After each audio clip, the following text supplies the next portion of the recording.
మూలం సురేంద్ర నాయుడు. ఈ సురేంద్ర నాయుడు అనేవాడు లోకేష్ గారికి మీకు ఎంత సన్నిహితులో ఒకసారి అందరూ కూడా రాష్ట్ర ప్రజలు గమనించాలి. ఈ సురేంద్ర నాయుడు అనే అతను తెలుగుదేశం పార్టీ అవునా కాదా? ఈయన చంద్రబాబు నాయుడుకి లోకేష్కి కావలసిన వ్యక్తి కాదా? మరి ఈయన ద్వారా మద్యం ఏ విధంగా దొరికింది? తంబలపల్లిలో 17,000 లీటర్లు, ఇబ్రహీంపట్నంలో 3,000 లీటర్లు ఎలా దొరికిందో మీరు చెప్పాలి. ఎందుకు మీకు ఈయన క్లోజ్ అని నేను ఇంత ఘంటాపదంగా చెప్తున్నానంటే, ఈ కట్టా సురేంద్ర అనే వ్యక్తి 2006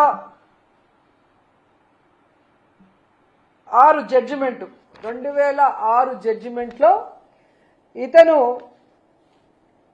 ఒక వ్యక్తిని పొడిచి చంపేశాడు అని ఇతనికి లైఫ్ ఇంప్రిజన్మెంట్ ఇచ్చారు.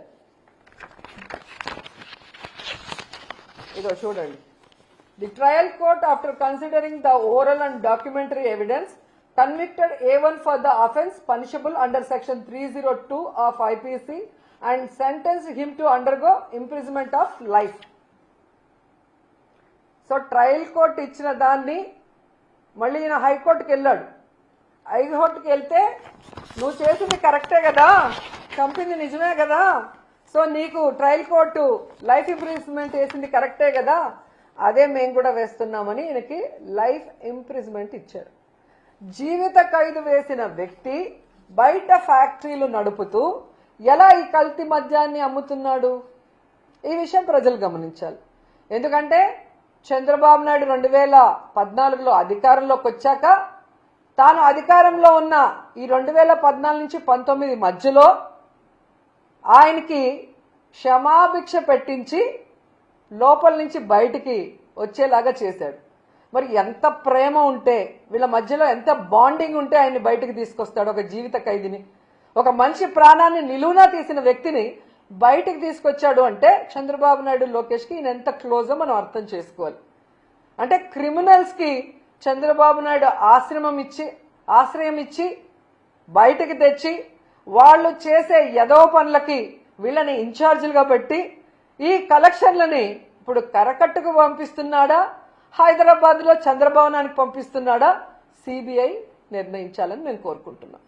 ఎందుకంటే ఒక రాష్ట్రంలో కల్తీ మద్యం ఫ్యాక్టరీలను నెలకొల్పి విచ్చలవిడిగా కల్తీ మద్యాన్ని రైట్ ట్రయల్గా అమ్మిస్తూ ప్రజల ప్రాణాలు తీస్తుంటే ఈరోజు చంద్రబాబు నాయుడు ప్రభుత్వానికి సంబంధించిన ఒక కమిటీ వేస్తే అది ఖచ్చితంగా చంద్రబాబు రాసిచ్చిన స్క్రిప్టే వాళ్ళు చదువుతారు. దానివల్ల ఎటువంటి ఉపయోగం ఉండదని గతంలో చంద్రబాబు నాయుడు అధికారంలో ఉన్నప్పుడు నారాయణ స్కూల్స్లో జరిగిన మర్డర్స్లో కానీ, ఇలాంటి అనేక విషయాల్లో, మన గోదావరి పుష్కరాల్లో కానీ, అలాగే తిరుమల తొక్కిసలాట విషయంలో కానీ, ఇలా అన్నిట్లో ఒక తూతూ మంత్రంగా ఒక కమిటీని వేసి చేతులు దులుపుకుంటారు. ఇది మేము ఒప్పుకోము. ఇది ఎంతో మంది ప్రజల ప్రాణాలు సంబంధించింది, పోయాయి చాలా మంది ప్రాణాలు, చాలా మంది మహిళల మాన ప్రాణాలు పోయినాయి, వాళ్ళ పసుపు కుంకుమలు పోయినాయి, వాళ్ళ తాలిబొట్లు తెగిపోతున్నాయి. కాబట్టి మేము మోడీ గారికి చేతులెత్తి రిక్వెస్ట్ చేస్తున్నాం, సిబిఐ ఎంక్వైరీ వేయండి, దీంట్లో తప్పు చేసిన వాళ్ళు ఎంత పెద్దవాళ్ళైనా వాళ్ళని శిక్షించండి అని కూడా ఈ సందర్భంగా తెలియజేసుకుంటున్నాం. ఎందుకంటే ఇంత దౌర్భాగ్యపు పని చేసి ఆడవాళ్ల మాన ప్రాణాలు పసుపు కుంకుమలను పణంగా పెట్టి ఈరోజు తమ ముడుపుల కోసం ఈ కల్తీ మద్యాన్ని ప్రవహింప చేస్తున్న చంద్రబాబు నాయుడు, లోకేష్ అండ్ మినిస్టర్ కొల్లు రవీంద్ర గారు. ఎందుకంటే ఈ కొల్లు రవీంద్ర గురించి మనం చెప్పుకోవాలి. ఈయన మైన్స్ కి వైన్స్ కి రెండింటికి మినిస్టర్ గా ఉన్నాడు. ఈయన సిగ్గు లేకుండా మాట్లాడతాడు. ఇంత ప్రూఫ్స్ తో కూడా దొరికితే చంద్రబాబు నాయుడు ఏమో వైఎస్ఆర్సీపీ వాళ్ళతో ఎక్కడ సౌత్ ఆఫ్రికాలో బిజినెస్ చేస్తున్నారని ఒక డైవర్షన్ కట్టుకథ చెప్తుంటే, ఈ కొల్లు రవీంద్ర చెప్తాడు ఈ కల్తీ మద్యం తయారు చేసింది మేం కాదు, వైఎస్ఆర్సీపీకి చెందిన వాళ్ళు అని. నేను సూటిగా అడుగుతున్నాను కొల్లు రవీంద్రని, చంద్రబాబు నాయుడిని, లోకేష్ని, వైఎస్ఆర్సీపీ వాళ్ళు 16 నెలలుగా కల్తీ మద్యం చేస్తుంటే మీరు గాడిదలు కాస్తున్నారా? మీ ప్రభుత్వం నిద్రపోతుందా? అని నేను అడుగుతున్నా. అండ్ ఈరోజు కొల్లు రవీంద్ర గారి కళ్ళు కాకులు ఎత్తుకుపోయినట్టున్నాయి. ఈ కల్తీ మద్యంలో వచ్చిన ముడుపుల వల్ల కళ్ళు బైర్లు కమ్మినాయి అనుకుంటా. ఇలా సిగ్గు లేకుండా ఆయన మాట్లాడుతూ, ఈరోజు నువ్వు తెలుసుకోవాల్సింది కొల్లు రవీంద్ర, మీ ఎక్సైజ్ అధికారులు ప్రెస్ మీట్ పెట్టి ఈ కల్తీ మద్యం కూటమి ప్రభుత్వం హయాంలో ఇప్పుడే జరిగిందని క్లియర్ కట్ గా చెప్పారు. ఆ ప్రెస్ క్లిప్పింగ్ లో ఒకసారి చూసుకుంటే నీకు బుద్ధి వస్తుందని కూడా ఈ సందర్భంగా తెలియజేసుకుంటున్నా. ఎందుకు కొల్లు రవీంద్ర గురించి మాట్లాడాల్సి వస్తుందంటే, ఈయన పైకి చాలా గొప్ప వ్యక్తిలాగా మాట్లాడుతున్నాడు, చేసిన తప్పులు సరిదిద్దుకోకుండా. ఇటు వైన్స్ లో అటు మైన్స్ లో ఈ రాష్ట్రాన్ని గుండు కొరిగిచ్చేస్తున్నాడు. ఎందుకంటే నగిరిలో మేము చూస్తున్నాం, కొండలు కొండలు కరిగిపోతున్నాయి. ఈడొక దొంగ ఉన్నాడు ఎమ్మెల్యేగా, కొల్లు రవీంద్ర అండతో ఇక్కడ వీడు కాన్స్టిట్యున్సీకి రాడు, ప్రజలకి పని చేయడు, ప్రజలకి వెల్ఫేర్ ఇవ్వాలన్న ఆలోచన లేదు. ముఖ్యంగా ఇక్కడున్న పవర్ లూమ్ వాళ్ళకి 500 యూనిట్స్ ఫ్రీ కరెంట్ ఇస్తామని చంద్రబాబు నాయుడు వీడు వాగ్దానం చేసి ఎగ్గొట్టింది కాకుండా, సిగ్గు లేకుండా పవిత్రమైన అసెంబ్లీలో ఫ్రీ కరెంట్ ఇచ్చినందుకు థ్యాంక్స్ అని చెప్పి అసెంబ్లీని కూడా ఏమార్చిన పెద్ద దొంగ ఇక్కడున్న నగిరి ఎమ్మెల్యే భానుప్రకాష్. సో ఈ కొండలన్నీ కరిగించి ప్రజలు ఈరోజు నోరు కొట్టుకుంటున్నారు, ఇలాంటి వాడిక మేము ఓటేశామని.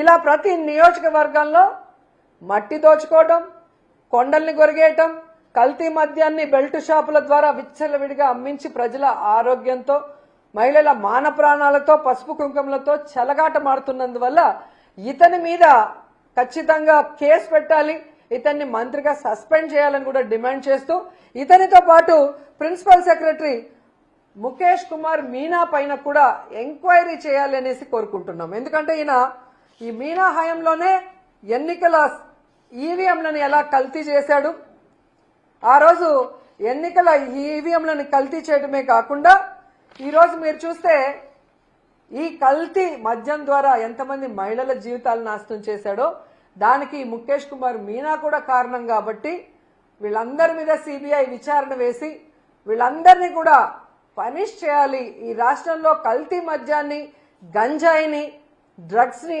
అరికట్టాలి అని చెప్పి మేము మోడీ గారిని చేతులెత్తి నమస్కరించి వేడుకుంటున్నాం. ఎందుకంటే ఇది ఆడవాళ్ల జీవితాలకు సంబంధించిన విషయం, ఇది ఆడవాళ్ల పసుపు కుంకుమలకు సంబంధించిన విషయం, ఇది ఆడవాళ్ల తాలిబొట్లకు సంబంధించిన విషయం, ఇది ఆడవాళ్ల మాన ప్రాణాలకు సంబంధించిన విషయం. మోడీ గారు ఖచ్చితంగా మీరు మంచి నిర్ణయం తీసుకొని సిబిఐ ఎంక్వైరీ వేయిస్తారు, ఆడవాళ్ళని కాపాడతారు, ఆడవాళ్లకి అండగా నిలబడతారని చెప్పి మనస్ఫూర్తిగా నేను కోరుకుంటున్నాను. అండ్ ఈరోజు ఈ రాష్ట్రంలో ఉన్న మహిళలందరికీ కూడా నేను విన్నవించుకుంటున్నాను, మీ భర్తల ప్రాణాలు, మీ అన్నదమ్ముల ప్రాణాలు, మీ కొడుకుల ప్రాణాలు కాపాడుకోవాల్సిన బాధ్యత మీ మీద ఉంది.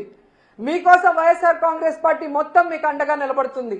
రేపు రాష్ట్ర వ్యాప్తంగా ఈ కల్తీ మద్యం మీద ఎక్సైజ్ ఆఫీసుల ముందర ధర్నా చేస్తున్నాం. మీరందరూ కూడా వచ్చి కలుసుకోండి.